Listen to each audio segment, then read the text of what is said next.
함성 들리네. 죽임 당하신 어린 양께 우리 큰 소리 외치며 찬양.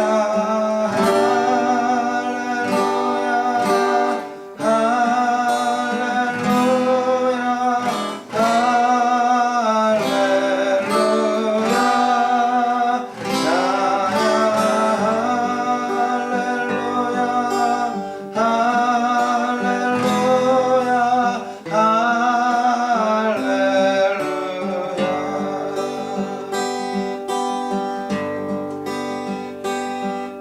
거룩한 성전에 계신 주 우리 주님 앞에 서서 이전의 성도들과 함께 주 보좌 앞에 엎드려 거룩한 성전에 우리 주님 앞에 서서 이전의 성도들과 함께 주 보좌 앞에 엎드려 찬양.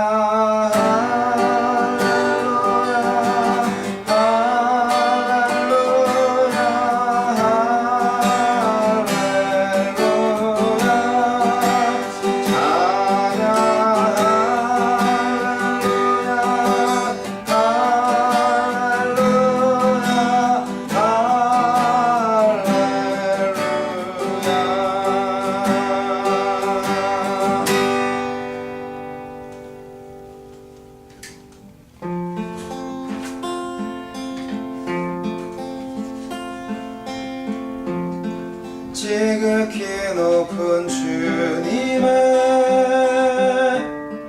낮이 성소로 들어갑니다. 세상의 신을 벗고서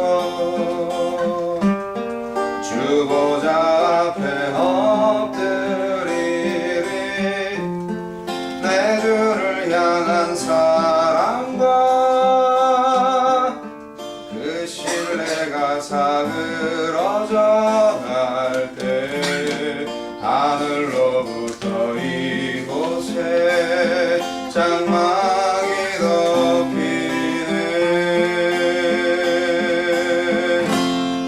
이곳을 덮으소서. 이곳을 비추소서. 내 안에 무너졌던 모든 소망 다 회복하리니. 이곳을 지나소서. 이곳을 만지소서. 내 안에 죽어가는 모든 예배 다 살아나리라.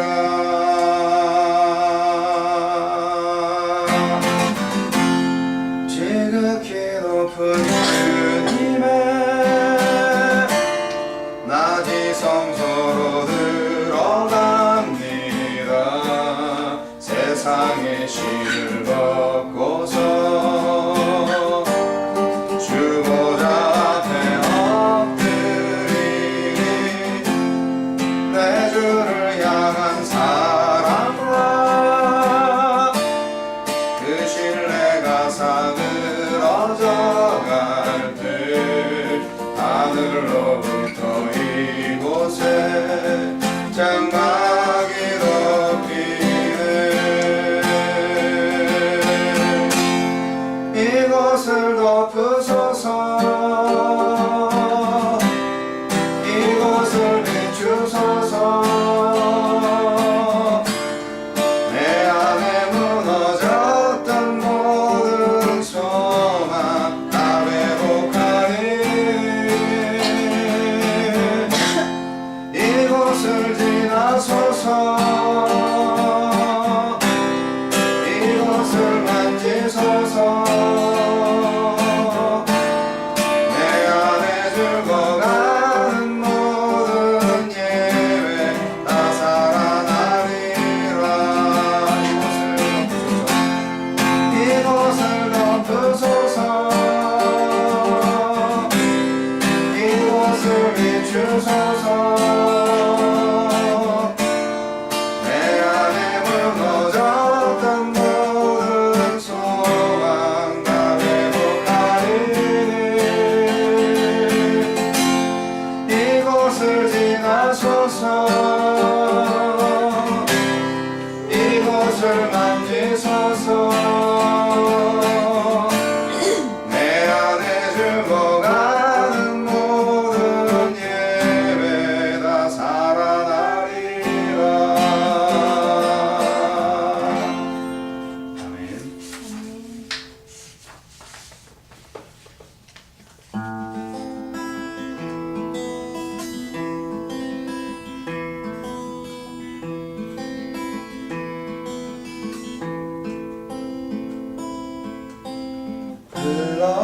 흘러내리는 눈물의 의미를 이제 난 알 수 있겠소 죽어가는 영혼 바라보시는 아버지의 마음 이제 더 이상 바라볼 수 없어 그들에게 나 달려가겠소 영원한 생명 그 십자가 나 따라가오 세상 날 버려도 지쳐 쓰러져도 나올 수 없는 십자가 생명을 구할 수만 있다면 그들 주를 볼 수 있다면 나의 생명이라도 두고 가겠소 주님 다시 그 길처럼 단 한 번만이라도 아버지 위해 아낌없이 드릴 테오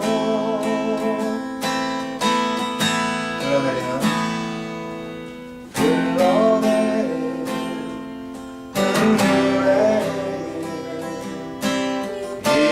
이제 난 알 수 있겠소 죽어가는 영혼 바라보시는 아버지의 마음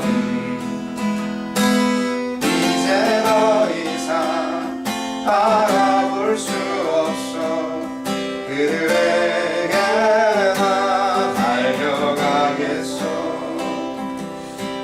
영원한 생명 그 십자가 나 따라가오 세상 날 버려도 지쳐 쓰러져도 나올 수 없는 십자가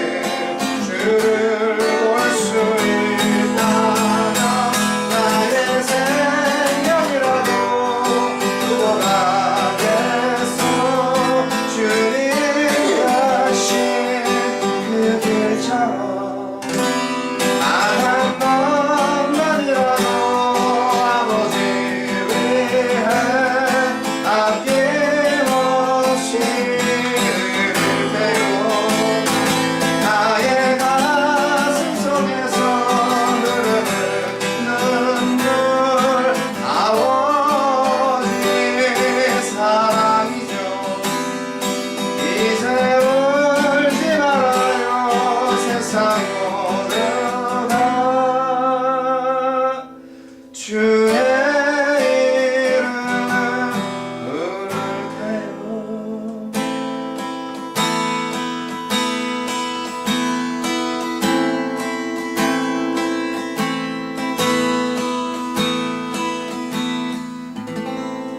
주님을 사랑하십니까?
영과 진리로 예배하기를 원합니다. 함께 기도하시겠습니다. 다 같이 주시면서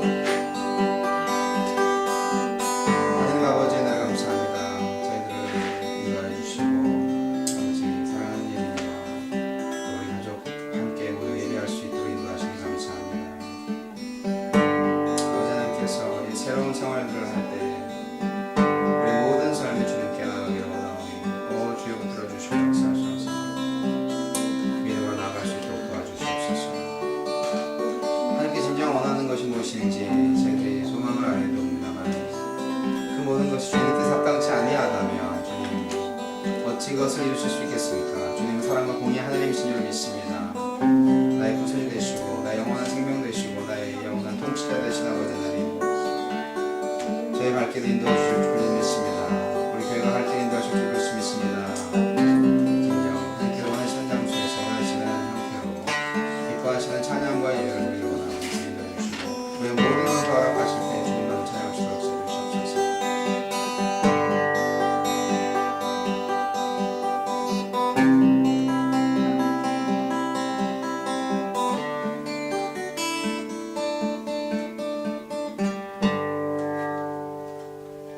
하나님 아버지 감사합니다. 이 시간 영과 진리로 예배할 때 우리 예배를 받아주시고 예배 가운데 임재하셔서 하나님의 사랑과 은혜를 경험하며 오직 주의 뜻에 합당한 삶을 결단할 수 있는 믿음과 만남과 또한 교제의 시간이 되게 해주시옵소서. 주님만을 의지합니다. 예수님 이름으로 기도합니다.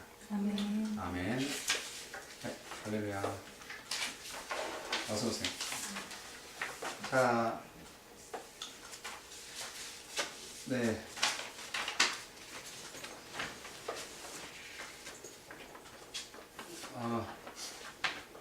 그저께 자동차를 제가 찾아와서요. 네. 또 갔다 오자마자 또 딜러십에 가서 또 엔진을 수리해 왔습니다. 네, 한 달 동안 남의 집에 있었더니 이게 또 보살핌이 필요했던 것 같아요. 그래서 여하튼 뭐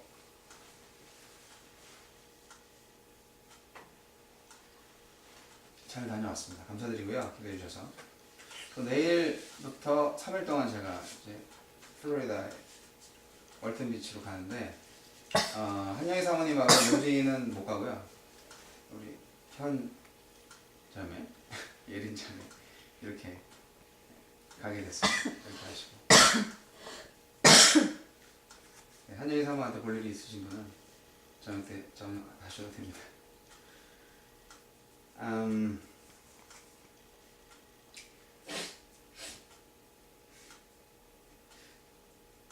요즘 많은 사람들이 힘들어하고 있습니다. 제가 아는 지인 중에는 집세를 뭐 2달 못 내서 다시 쫓겨나게 됐다, 뭐 이런 말씀을 하시는 분들도 있고, 뭐 여하튼 하나님께서 정말 하나님의 자녀들을 어쨌거나 잘 먹이시고 인도하실 터인데, 우리가 그 하나님의 인도하심을 온전히 알고 순종할 수 있는 그런 영성을 유지할 수 있었으면 참 좋겠습니다. 여러분 가운데 하나님의 영이 살아있음을 믿습니다. 믿습니까? 여러분 가운데 하나님의 영이 계시다는 것을 믿으시기 바랍니다. 헌금을 위한 기도합니다. 모든 것이 주께로부터 왔으니 이 예물을 주께 드리나이다.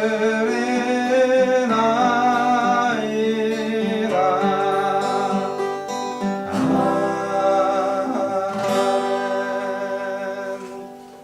우리의 모든 것이 주께로부터 왔습니다. 그래서 다시 주님께 돌려드립니다. 아버지, 우리가 드리는 모든 예물 하나님의 나라의 확장에 온전히 사용될 수 있도록 해주시고 하나님의 영광 받아주시옵소서. 믿음으로 드린 예물, 그 예물 준비한 손길을 축복하여 주시고 하나님께서 넘치도록 채워주셔서 물질로 인하여 시험받는 일이 없도록 하여 주시고 물질을 통하여서 하나님의 이름을 드러낼 수 있는 그 사람 교회가 되게 해 주시옵소서. 예수님 이름으로 기도합니다. 아멘.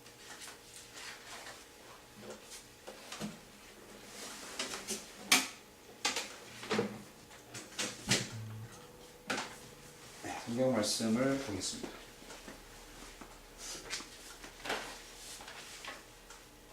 오늘의 성경 점주하시기 바랍니다.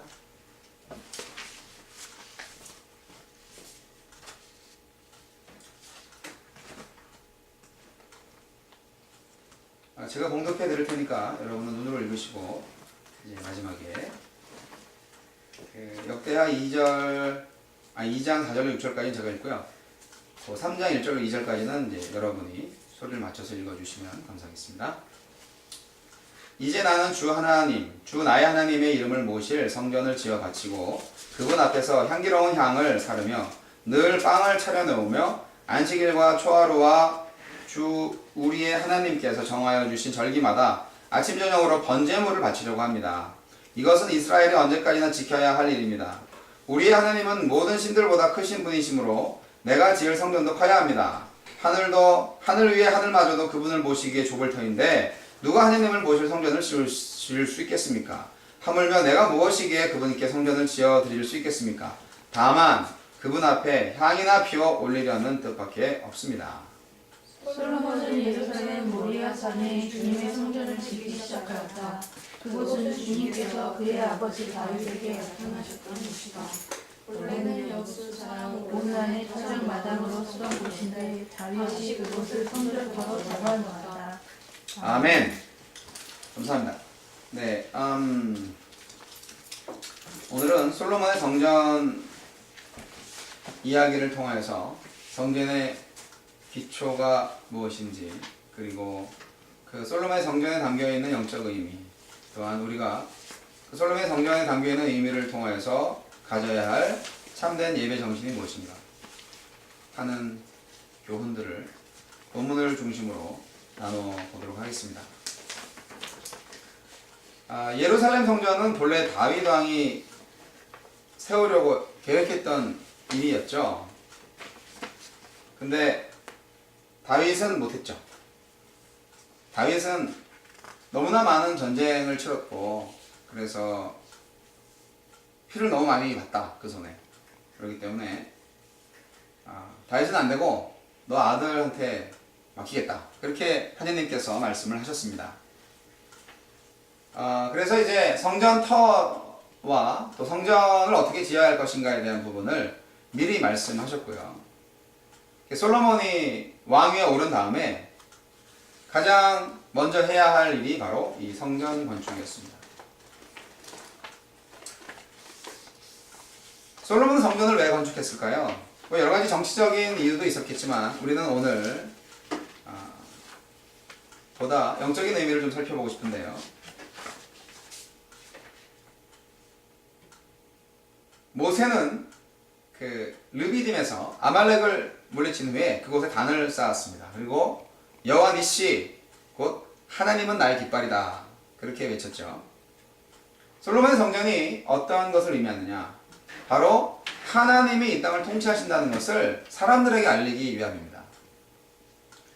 그러니까 그 성전 자체가 하나님이 통치하신다라는 여호와의 깃발 역할을 한다는 것입니다.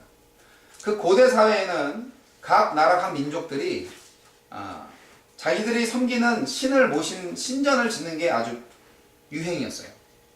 그래서 자기네들이 섬기는 신이 강하고 크고 아름답고 능력이 많다는 것을 나타내기 위해서 엄청난 그 노예들의 노동력을 빌려서 성전, 즉 신전을 지었던 것을 우리는 역사적인 자료를 통해서도 알 수가 있습니다.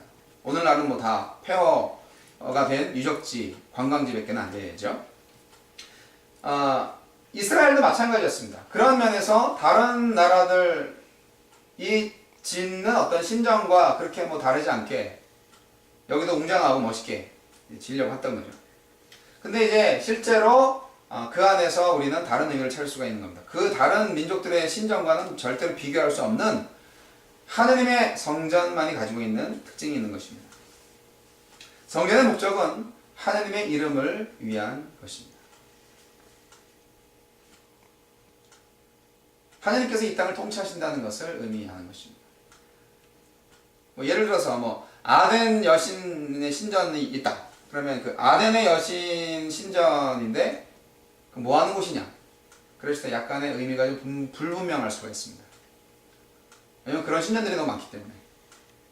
그런 그리스 신화에서 우리가 볼 때. 그리고 재밌는 것은요, 성전 안에 신상이 없어요. 법궤만 달랑 있고, 지성산에 또 들어가면 법궤 있고 속죄소 있는 거죠. 속죄소라는 게 다른 게 아니고 이제 그 법궤 위에 뚜껑을 의미하는 거예요. 예수님의 피를 상징하는 어린 양의 피를 이렇게 쏟아내는 바로 그곳이죠. 우리의 죄를 다 씻어내는 그런 거룩의 장소, 하나님의 인재의 장소가 그대로 성막의 모형을 그대로 성전으로 옮겨놓은 것입니다. 다른 게 아니에요. 그 천막, 장막 성전, 장막 그 구조를 그대로 벽돌로 이렇게 만들어 놓은 것 뿐이에요. 그 크기만 아주 크게 해놓은 것 뿐이에요. 사실 뭐 하나님이 성전이 필요하겠습니까? 사람들이 성전이 필요한 거죠. 솔로몬은 이것을 사실 잘 알고 있었습니다. 솔로몬은요, 여기 역대하 2장 6절 말씀이 너무 멋있습니다. 하늘도 하늘 위에 하늘마저도 그분을 모시기에 좁을 터인데 누가 하느님을 모실 성전을 지을 수 있겠습니까? 어림없죠. 하물며 내가 무엇이기에 그분께 성전을 지어드릴 수 있겠습니까? 다만 그분 앞에 향이나 표 올리려는 뜻밖에 없습니다. 그런 고백을 하고 있습니다. 하느님이 그 성전 안에 계실 수 있지만 성전 안에만 계시지는 않다는 것을, 하늘과 하늘 위에 하늘에도 계시는 하느님이 그 좁은 성전에 어떻게 계시겠냐, 그것을 그 두로 왕 히람에게 우리 성전 지을 때 필요한 여러 가지 재료들과 기술자를 보내달라 하는 그런 요청을 할 때 이런 말을 했던 것입니다. 그리고 또 솔로몬은 하느님께서 어쨌든 그 신전 안에서만 계시지 않을 것이다 하는 것을 분명히 알고 있었기 때문에 단지 우리가 그 앞에서 하느님께 예배하기 위해서만 그 성전의 의미가 있는 것이다 분명히 알고 있었기 때문에 사실 이 지상 성전의 불완전성을 알고 있었습니다. 하느님은 위대하시지만 인간의 작품은 아무것도 아니다, 아무리 해도. 하지만 우리가 그분을 예배하기 위해서 우리는 이것을 필요로 한다, 그런 얘기죠.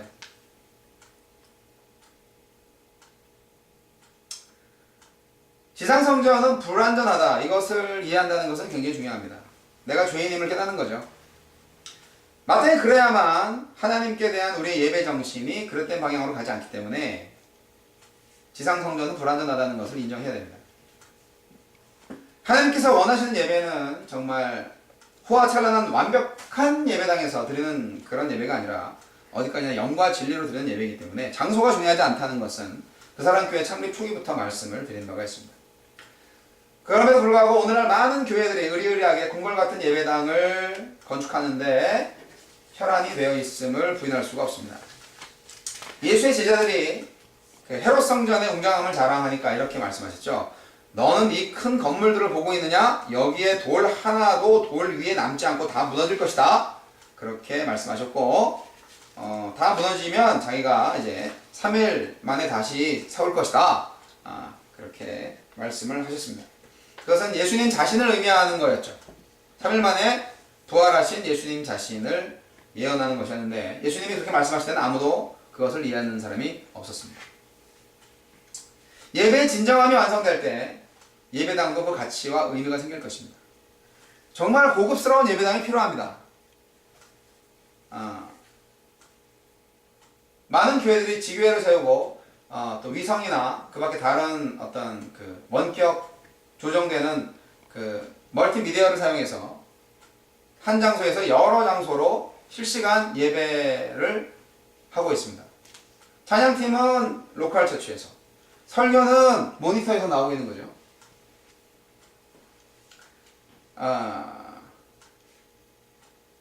그럼 기술의 발달이 돼서 오늘날에 가능한 일이죠.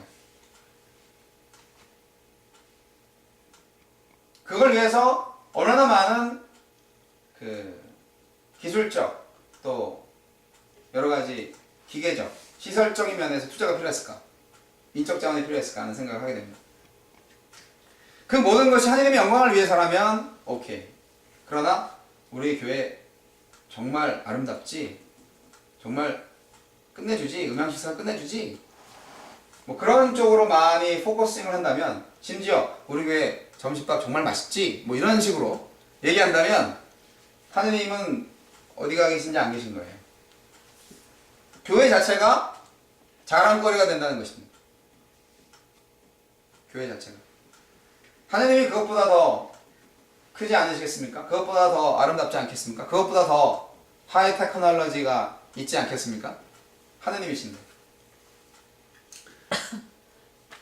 하느님이 계시는 이 상징적인 곳, 하느님의 이름만을 위한 곳이 성전인데, 안타깝게도 예수님 시대에는 이 성전이 그야말로 장사꾼들이 득식을 거리는 바로 그러한 강도들의 소굴이 되어버리고 말았던 것을 우리는 기억합니다.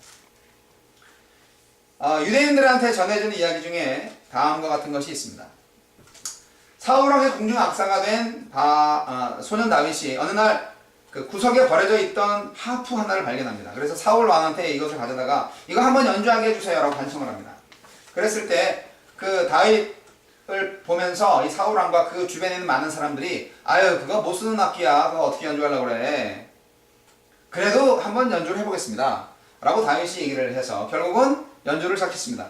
그런데 다윗의 손가락이 그 하프의 줄을 딱 타기 시작하니까 뜻밖에도 정말 지금까지도 들어보지 못한 아름다운 선율이 흘러나오는 것이었습니다. 거기에는 모든 사람들이 그 놀라움과 감동의 그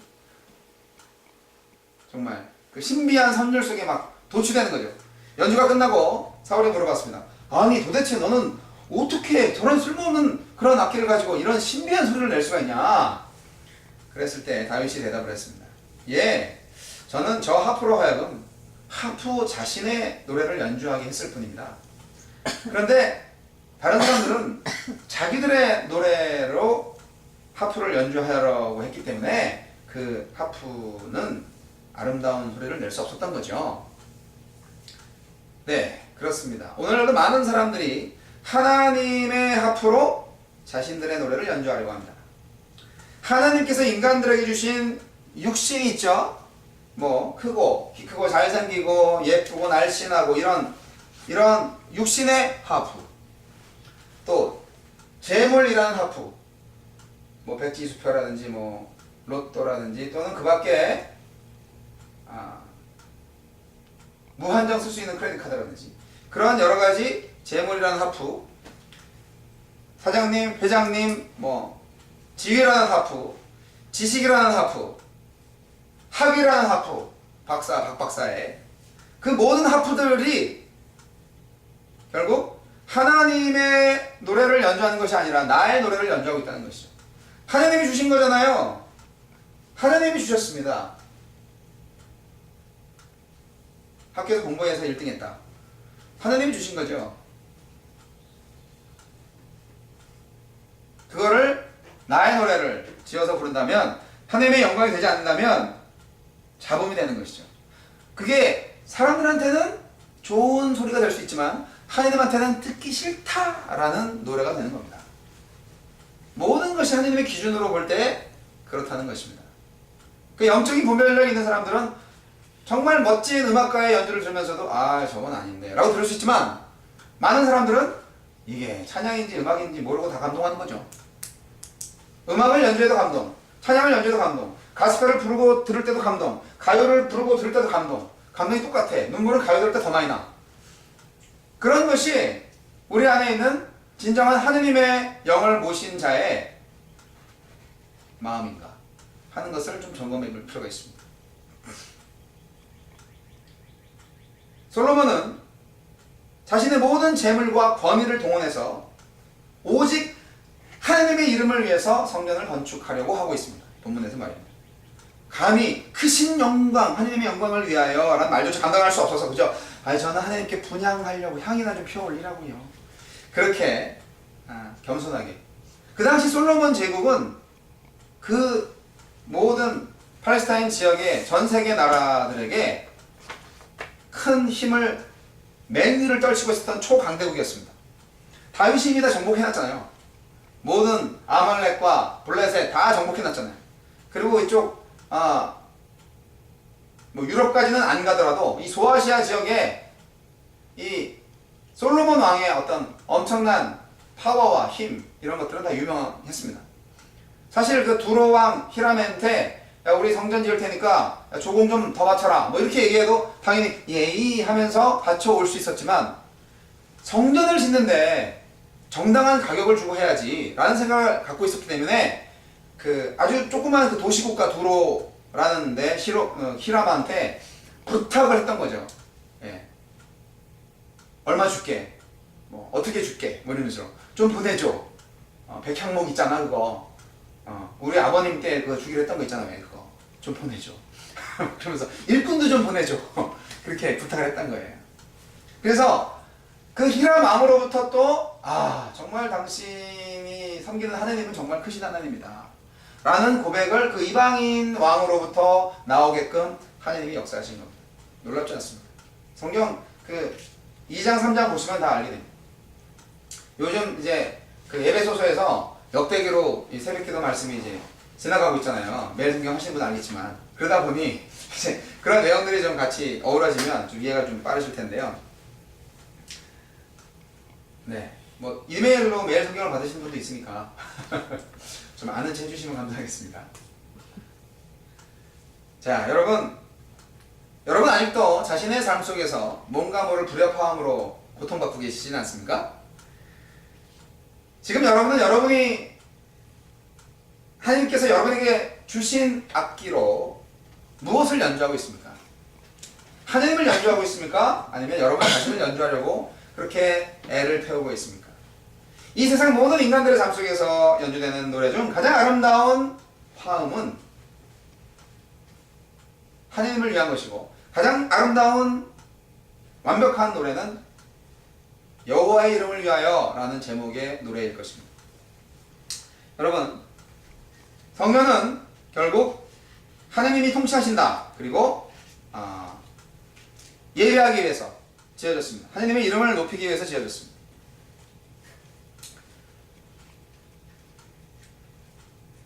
왜 그러면 성전의 그 터가 바로 이곳이냐? 어디냐면 성전 건축 장소가 모리아산. 이게 로케이션이 참 중요하다라는 생각을 하게 되는데요. 보통 현대 교회들은 로케이션이 참 중요하다. 거의 뭐 식당 수준의 로케이션을 찾습니다. 다들 교회들이 고속도로 옆에 있어요. 예, 그래서 큰 길 도로에서 가다 보면 큰 간판이 있고 누구나 지나가면서 딱 볼 수 있는 그런 곳을 생각합니다. 근데 초대교회 때 그 교회 로케이션은 그렇지 않았을 것 같아요. 잘 모르겠습니다. 안 가봐서. 그 시대에 안 가봐서 모르겠어요. 어쨌든 초대교회 때는 간판도 없었을 거고 가정에서 다 모였었기 때문에 아마 로케이션에 대한 생각은 안 했을 겁니다. 좀 그것이 이제 2세기, 3세기 가면서 이제 좀 발전했겠죠. 자, 성전 건축 장소는 모리아산이었습니다. 이곳은 아주 유명한 곳입니다. 믿음의 조상 아브라함이 독자 이삭을 번제물로 바치려고 했던 곳이기 때문입니다. 비록 그때 하나님께서 대체 제물을 미리 준비하셨지만 당시 아브라함의 태도가 너무나 완벽했기 때문에 주저하지 않고 아들을 뭐 2, 3일 길 데리고 가서 그곳에서 아들을 묻고 그냥 뭐 주저한 게 없어요. 그냥 칼로 그냥 찔러 버리려고 했기 때문에 그때 얼마나 다급한 나머지 하나님께서 막 소리칩니다. 아브라함! 아브라함! 그렇게 소리치면서 너 알았어. 네 믿음내 알았어. 죽이지 마. 그렇게 이제 막았던 여러 번의 설교를 들으셨던 기억이 있을 텐데요. 그런데 이제 그 아브라함의 순종의 모습이 너무나 완벽했기 때문에 히브리서 기자는 믿음으로 이삭을 바쳤다. 제물을 바쳤다. 그렇게 완료형으로 표현을 하기도 합니다. 아브라함은 하나님께 외아들 이삭을 제물로 바쳤습니다. 그런데 이것을 잘 살펴보면 사실 자기의 외아들을 제물로 바친 것은 결국 자기 자신을 바친 것과 다름이 없었습니다. 그렇지 않습니까? 아들의 죽음은 아비에게 있어서 자신의 죽음보다 더 큰 고통이기 때문입니다. 자식을 키워본 부모, 정상적인 부모님이라면 다 그렇게 생각하실 것 같아요. 차라리 내가 죽어야 하는데 라는 자식을 잃은 슬픔에 잠긴 부모들의 모습을 한번 상상해 보시기 바랍니다. 이 사건은 번제를 드리는 제사 정신이 어떤 것인가를 알려주는 겁니다. 번제, 불태워서 헌신을 표하는 그런 제사, 번제. 번제를 드리는 제사 정신. 오늘날의 예배 정신이 바로 이러한 정신이다라는 것을 말씀드리고 싶은 것입니다. 참된 예배 정신은 단순히 짐승이나 잡아가지고 바치는 일에서 끝나는 것이 아닙니다. 오늘 무슨 죄를 졌지? 1년 동안 우리가 무슨 죄를 졌어? 야, 그러면 이번 연도에는 양 100마리만 잡아서 갖다 바쳐라. 그리고 작년에 죄도 좀 다 말끔히 좀 사함받고 새로 시작하자. 에이, 좀만 덜 지을걸. 작년에 50마리밖에 안 죽였는데. 뭐 이런 생각을 하면서 이제 성전에 양을 갖다 바치라고 명할 수 있잖아요. 1년에 한 번 제사 지낼 때 말이죠.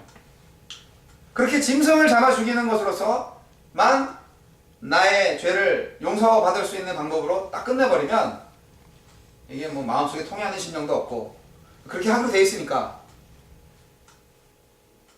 하느님은 인애를 원하고 제사를 원하지 않는다. 그 말씀 기억하십니까? 여러분, 하느님은 옛날부터 산제사를 원하셨던 거예요. 이렇게 살아있는 사람을 완전히 죽이는 그런 제사는 사실 하느님의 제사는 아닙니다. 아브라함 시대 때 다른 이방 족속들이 아주 굉장히 무식하고 아주 뭐랄까 좀 비문화적인 야만 족속들이 그런 일들을 많이 했다고 합니다. 그래서 어린 소녀라든지 뭐 어린아이들 이렇게 그런 사람들을 이제 꼭 1년에 바쳐가지고 뭐 누구의 뭐 무슨 화를 받지 않게 하자 뭐 이런 식으로 뭐 옛날에 우리나라 전설의 고향에도 막 나오고 그러죠. 근데 이제 하느님이 그걸 원했던 것은 아닙니다. 그러나 그것과 같은 그런 제사의 기회를 줌으로써 진정으로 내 삶을 바치는 것이 무엇인가, 아들을 바친다는 것이 무엇인가. 바로 그 아들이 예수 그리스도의 표상이잖아요. 그 아들을 바치는 바로 그러한 고통을 아브라함으로 경험케 하신 하나님, 정말 멋진 하나님. 독생자 예수 그리스도를 보내셔서 죽게 하실 때 하나님의 아버지 그 자신이 얼마나 많은 고통을 얻으셨는지 아마 예수님을 만났다면 아브라함은 알고 있었을 겁니다. 아브라함은 바로 그런 고통을 갖고 있었을 테니까. 그렇습니다. 우리가 내 몸 바치는 일 없이 무슨 복을 받겠다고 한다면 그건 기복신앙이 지나지 않고요. 어떤 신에게든지 복만 받으면 된다는 어떤 그런 아주 하등 종교에 불과하는 것입니다. 참된 예배 정신, 중요한 첫 번째가 바로 자신을 번제물로 드리는 정신입니다. 두 번째 참된 예배 정신은 자신의 삶을 참회하는 정신입니다. 장소와 관계되어 있어서 이렇게 말씀드리는 겁니다. 이 아브라함이 자기 아들을 바친 바로 그 장소이면서 동시에 여부스 사람 오르난의 타작마당이었던 바로 이 솔로몬의 성전터. 이게 또 무슨 얘기냐? 오르난의 타작마당에서는 무슨 일이 있었냐? 이삭을 번제로 드렸던 일 못지않은 또 엄청난 역사적인 사건이 있었습니다. 솔로몬의 부왕인 다윗이 한때 군대장관 요압과 백성들의 두목을 시켜서 백성들 가운데서 칼을 쓸 수 있는 사람이 몇 명이냐라고 인구조사를 시켰거든요. 이게 사실은 처음부터 마귀가 이제 사단이 조작한 일이에요. 다윗이 헷갈리게 만든 거죠.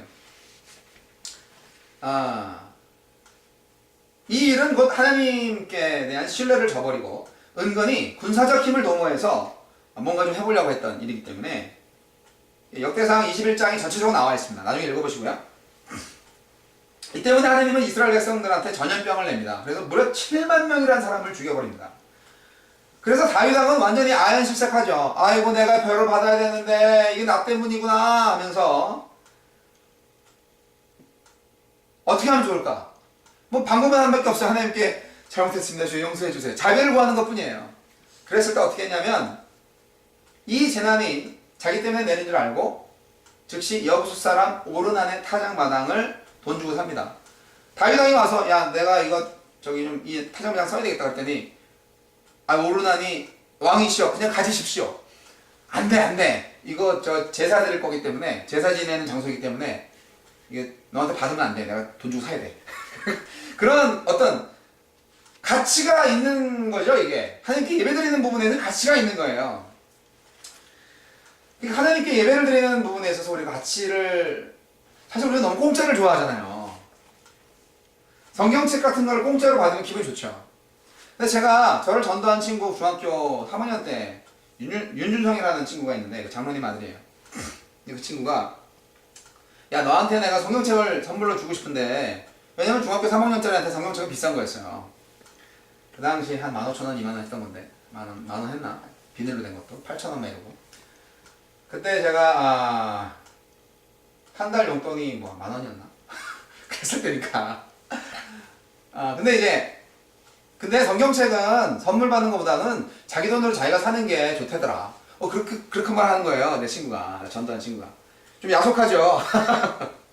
다른 친구들은 성경책 선물로 많이 준다는데 근데 사실 그래서 정말 서점에 가서 제가 돈 주고 성경책 샀습니다. 그 당시 세로 성경이었고 가죽으로 되어 있는 거였고 그랬는데 내가 돈 주고 사니까 그 가치를 내가 아는 거죠. 여러분 생각해보세요. 부모한테 용돈 받아서 쓸 때하고요, 자기가 직접 사회에 나가서 뭐 아르바이트 해가지고 돈 벌어서 그 돈 갖고 쓸 때하고 그 느낌이 너무 다르지 않습니까? 해보신 분은 알겠지만, 예, 좀 돈을 벌어보고 그 번 돈을 갖고 쓸 때, 아, 이 돈이 귀중함을, 야, 이 10불을 벌기 위해서 내가 얼마나 고생했는데, 야, 돈이 정말, 이런 생각을 갖게 되는 것이 인간의 심리입니다. 그래서 정말 좋은 것, 미국 사람들은요, 이 찬양 사역자들이나 뭐 어떤 여러 가지 뮤지션들 공연에 가거나 이런 걸 보면 공짜로 받는 것보다 돈 주고 사는 걸 더 좋아합니다. 그만큼 가치가 있는 것이고, 그에 대한 나의 어떤 정당한 대가를 지불하는 어떤 그런 페어한 어떤 그런 마음을 갖고 있는 거죠.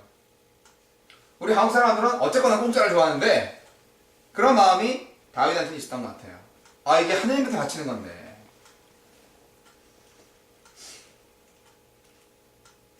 어쨌든 그때 다윗은 오르단의 타작마당을 사고 거기서 단을 쌓고 하나님께 번제와 호목제를 드렸습니다. 이 제사는 다윗이 철저히 자기 죄를 참여하는 제사였습니다. 다윗은 정말 죄를 많이 졌어요. 간음죄를 범해서도 뭐 내 뼈가 아주 그냥 녹아버려요, 주님 용서해 주세요 이러고 있지. 살인죄도 짓고 그냥 뭐 이렇게 아주 하느님 뜻 참 아이러니하고요. 정말 신묘막측한 하느님의 마음이에요. 이렇게 죄를 많이 진 다윗을 왜 그렇게 사랑하셨을까? 하느님의 뜻이죠. 어쩌겠어요.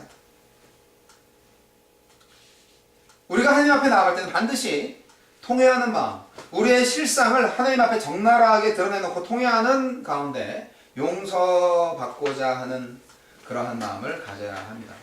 주여 자비를 베풀어 주시옵소서 라는 그런 마음이 필요합니다. 목을 꼿꼿이 서고 주님 저 살려주셨죠? 주님 사랑 의지하여 나갑니다. 이런 것만, 은혜만 믿지 말고 정말 나 스스로를 돌아보면서 내가 주님 앞에 무슨 죄를 짓지 않았나, 내가 더 사랑할 수 있었는데 하나님의 뜻을 잘 알아보지 못했나 하는 부분을 점검하는 것도, 그게 율법주의적인 부분이라고 볼 수도 있지만 하나님 앞에 정말 나 자신의 솔직한 마음을 드러내는 것입니다. 기독교인이 되면 더 죄 때문에 힘들어지는 사람들이 있는데 처음에 굉장히 좋은 겁니다. 왜냐하면 우리 안에 새로운 영이 들어오면 죄가 뭔지 금방 확 알게 돼요. 옛날에는 죄가 죄인지도 모르고 열심히 짓고 행복하게 살았잖아요. 근데 이제 하느님을 믿고 예수의 영이 쑥 들어오니까 이게 죄가 죄인 걸 알게 되는 거예요. 그러니까 이제 하지 못할 게 너무 많아요. 그러다 보니까 죄를 죄로 바로 보는 분별력이 생기니까 너무 불편하죠. 그런 것들을 다 일일이 하느님한테 고백하고 회개하고 나아가면서 몇 년, 몇십 년 지나면서 성자, 성녀가 되는 겁니다. 완벽하진 않겠지만. 네, 자기의 삶을 참여하는 정신이 바로 예배 정신입니다. 그래서 하나님 앞에 나아갈 때는 이런 두 가지 핵심적인 정신을 잃지 말아야 되겠습니다. 솔로몬이 건축했던 성전은 끊임없이 외세의 침략을 받아서 예루살렘 성이 함락되면서 불타버렸기 때문에 지금은 뭐 하나도 없습니다. 그 헤롯 대왕이 지은 46년 동안 지은 성전도 지금 하나도 없죠. 그리고 이제 100년 동안 짓고 있다는 베드로 성전도 모르겠습니다. 자, 성전 중앙 내부에 여러 가지 상징들이 많이 있습니다. 여러 가지가 있는데 그 모든 화려한 것들을 보면 정말 성전 자체가 너무너무 아름답고 너무너무 귀하고 그렇게 느껴집니다. 아주 귀한 자료들을 모두 다 동원하고 뭐 순금을 다 입히고 막 엄청나게 했습니다. 그런데 이제 사람들은 믿음이 없으면 바로 그러한 성전을 보면서 그 성전 자체를 다시 우상화시키고 그렇게 만든 인간들의 솜씨를 우상화시킬 위험이 있습니다. 그래서 바리새인들과 서기관들한테 예수님은 마태복음 23장에 이렇게 말씀하셨습니다. 눈먼 인조자들아 너에게 화가 있다. 너희는 말하기를 누구든지 성전을 두고 맹세하면 아무래도 좋으나 누구든지 성전에 금을 두고 맹세하면 된다고 한다. 어리석고 눈먼 자들아 어느 것이 좋으냐 어느 것이 중하냐 금이냐 그 금을 거룩하게 하는 성전이냐. 또 너희는 말하기를 누구든지 제단을 두고 맹세하면 아무래도 좋으나 누구든지 그 제단 위에 놓여 있는 재물을 두고 맹세하면 지켜야 한다고 한다. 눈먼 자들아 어느 것이 중요하냐? 재물이냐 그 재물을 거룩하게 하는 재단이냐? 아주 비꼬는 말이죠. 예수님은 말씀하십니다. 재단을 두고 맹세하는 사람은 재단과 그 위에 있는 모든 것을 두고 맹세하는 것이요 성전을 두고 맹세하는 사람은 성전과 그 안에 계신 분을 두고 맹세하는 것이다. 또 하늘을 두고 맹세하는 사람은 하느님의 보좌와 그 보좌에 앉아 계신 분을 두고 맹세하는 것이다. 여러분, 하나님께 예배하기를 원하십니까? 하느님의 뜻대로 하시길 원합니다. 하느님의 방법대로 하시기를 소망합니다. 하느님이 정해준 게 있어요. 굳이 내 인간적인 방법으로, 인간적인 생각으로, 인간적인 지혜로 예배하다 보면 반드시 예배가 망가질 수밖에 없는 그런 게 바로 예배인데요. 형식을 의미하는 게 아닙니다. 한 가지 예화가 있네. 언제적 얘기인지는 모르겠습니다만 필라델피아 오케스트라의 지휘자였던 레오폴드 스토코스키가 베토벤의 오버튜어를 연주하던 때의 일입니다. 그날 스토코스키는 연주를 좀 더 생동감 있고 특색 있게 하기 위해서 트럼펫 연주자 한 명을 관객 뒤쪽 이제 문 밖에 있도록 했습니다. 트럼펫 솔로가 나오는 부분에서 좀 더 직접적으로 음악적인 감동을 주기 위한 퍼포먼스를 기획한 거죠. 그래가지고 연주가 시작이 됩니다. 막 감동이 고조되는 순간에 트럼펫 솔로로 넘어가는 바로 그 순간에 이 지휘자가 지극히 선율적이고 박진감 넘치게 움직이는 이 지휘자의 지휘봉이 갑자기 관객의 뒤편을 쫙 가리킵니다. 모든 관객들은 이 지휘자의 갑작스러운 행동에 놀라하면서 귀와 눈을 그쪽에 집중을 하겠죠? 스토코우스키의 지휘봉이 가리킨 곳은 바로 기대했던 그 트럼펫 연주자가 나와야 할 그 문이었는데 어랍쇼. 트럼펫 소리가 들리진 않고요. 있어야 할 트럼펫 연주자도 보이지 않고요. 완전히 당황한 이 지휘자가 얼굴이 홍당무가 되었습니다. 관객들은 술렁술렁. 네. 그러면 바로 그 문 뒤에 무슨 일이 일어났습니까? 정말 웃지 못할 일이 일어나고 있었습니다. 안으로 들어가려고 했던 그 트럼펫 솔로 연주자와 그 건물을 관리하고 있는 수위 아저씨 간에 밀고 밀리는 그 싸움이 있었던 거죠. 아니, 당신 어딜 들어가라고 하십니까? 지금 연주회 시간인데 지금 들어가면 연주회를 망칠 텐데 그러면 안 되죠. 연주자는 설명을 했겠죠. 아니, 내가 솔로 연주자고 뭐든 연주복 있지 않냐고, 악기도 있지 않냐고. 근데 보통 연주회가 시작되면 문을 바로 잠그잖아요. 그런 옛날 전통적인 극장에서 다 뭐 귀족들만 들어간 곳인데 아무리 연주자가 설명을 해도 아니 연주자라면 미리 들어가 있었어야지 지금 와서 이러는 게 뭐가 있냐고 그렇게 생각할 거 아니에요. 나는 이 연주장에서 정말 수십 년을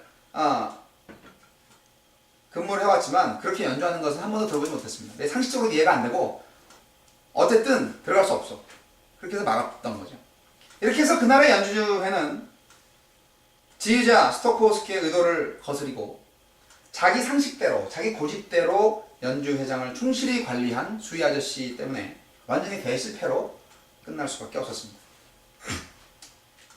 물론 지휘자가 이제 미리 수위 아저씨까지도 다 이렇게 얘기를 했다면 좋았겠지만 예상치 못했겠죠. 성도 여러분, 넓게 보면 감사도 예배 정신이 될 수 있고 간구도 예배 정신이 될 수 있습니다. 찬양도 예배 정신이 될 수 있습니다. 좋은 예배당이나 뭐 초가상관이나 어디든지 예배할 수 있고요. 그리고 할 수만 있다면 그래도 좀 좋은 시설에서 예배하는 것이 더 우리가 하나님을 예배하기에 좋지 않겠습니까? 라고 하는 것도 다 마찬가지. 다 상관없습니다. 다 좋은 건데요. 뭐 그래서 예배가 다 잘 될 수 있다면 너무너무 좋은 거죠. 근데 가장 우리가 정말 핵심적으로 빼먹지 말아야 할 것이 바로 성전, 솔로몬의 성전의 자리에 있었던 바로 그 의미. 왜 그 자리였었는가? 그 역사적인 사건이 있었던 자리. 그 의미를 우리 살리면서 가장 본질적인 두 가지만큼은 우리가 간직해야 되겠다. 저는 그렇게 말씀드리고 싶습니다. 자기를 제물로 바치는 정신과 진정으로 참회하는 정신. 하나님은 거룩하신 분이기 때문에 그리고 자기를 제물로 바칠 만큼 사랑의 관계를 이루는 바로 그러한 것이 진정한 예배라는 것입니다. 신령한 예배라는 것입니다. 이 예배가 그 사람 교회에 있기를 원합니다.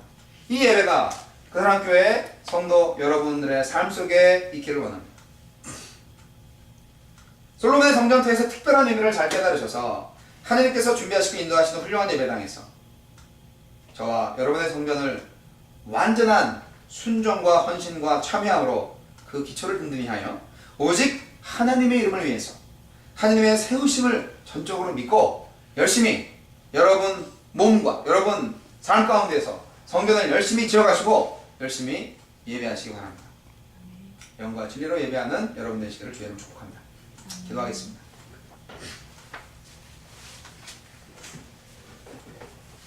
이 시간 말씀을 기억하면서 하나님께 결단과 헌신의 기도를 올리겠습니다. 솔로몬의 고백처럼 내가 어찌 하나님의 성전을 지어드릴 수 있겠습니까? 그저 주님 앞에서 향이나 피워드리려고 합니다.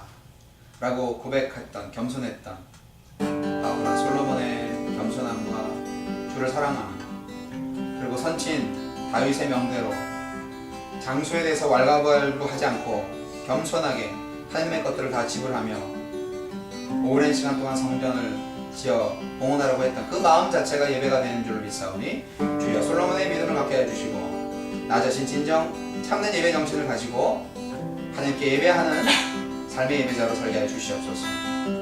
기도하시겠습니다. 오늘 예배를 감사합니다. 우리의 생각을 나눠주신 아버지 하나님, 진정 하나님을 사랑할 수 있을까요? 고백할 수 있을까요? 오 하나님 아버지 역사해 주시옵소서. 하나님의 사랑 가운데서 저희들이 무엇을 할 수 있을까요? 주님의 계시를 할 수 있을까요?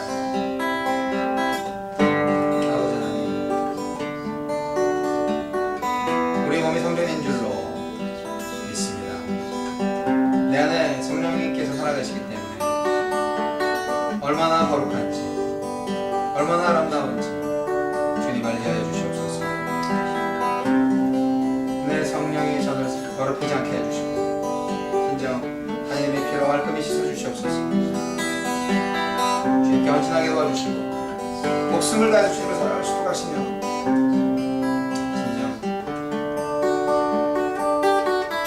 마음을 알 수 있는 참된 예배 자리에서 언제나 있게 해주시옵소서.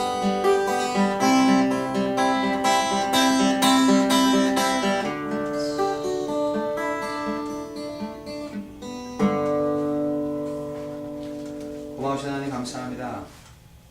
우리의 모든 것을 주관하여 주시고 우리의 필요한 모든 것을 채워주신 하나님, 우리에게 참된 예배 장소, 예배 자리를 알려주시고 그리고 진정 하나님을 향한 열정과 사랑을 회복시키기 위해서 독생자 예수 그리스도를 이 땅에 보내시며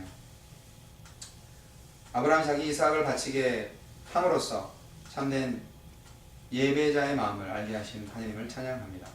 오 주님, 우리의 삶 가운데에서 진정 하나님을 예배하게 해주시옵소서.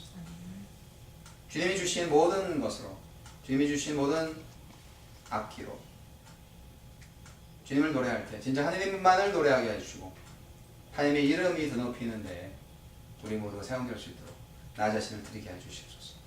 예수님 이름으로 기도합니다. 아멘. 나 같은 죄인 살리신 크리스탈민 버전의 찬양을 드리고 제가 축도하고 예배를 마치겠습니다. 은세가 조금해서 안 보이는데요. 나 같은 죄인 살리신 주의 놀라와 잃었던 생명 찾았고 광명을 얻었네. 큰 죄악에서 건지신 주의 고마워. 나 처음 믿은 그 시간 귀하고 귀하다. 나의 결박 푸셨도다. 나의 구세주 대속했네. 넘쳐나는 주의 자비, 주의 사랑, 주의 은혜. 그리고 가사가 지워졌는데요. 이제껏 내가 산 것도 주님의 은혜라. 또 나를 장차 본향에 인도해 주시리. 그 다음에 후렴은 같습니다.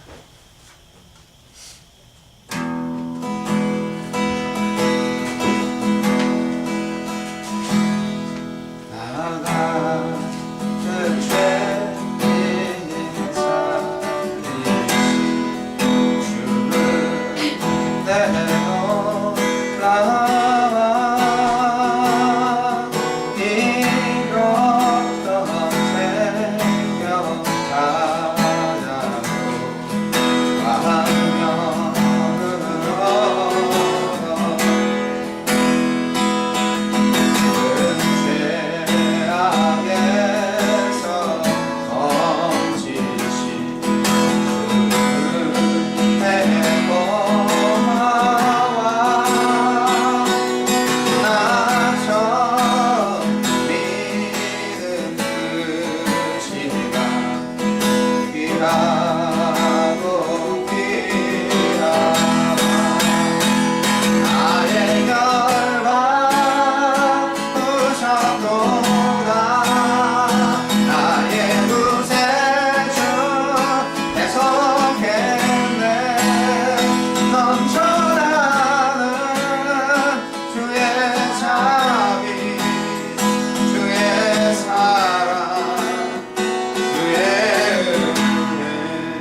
지금은 우리 주 예수 그리스도의 은혜와 하나님 아버지의 극진하신 사랑과 성령님의 강한 감동 교통 역사하심이 솔로몬의 성전 건축의 의미를 잘 깨닫고 온전히 영과 진리로 예배하며 진정 하나님을 사랑하고자 다시금 새롭게 결단하는 모든 그 사람 교회 성도들 머리 위에 이제 영원까지 함께 하시기를 우리 구주 예수 그리스도 이름으로 간절히 축원하옵나이다. 아멘.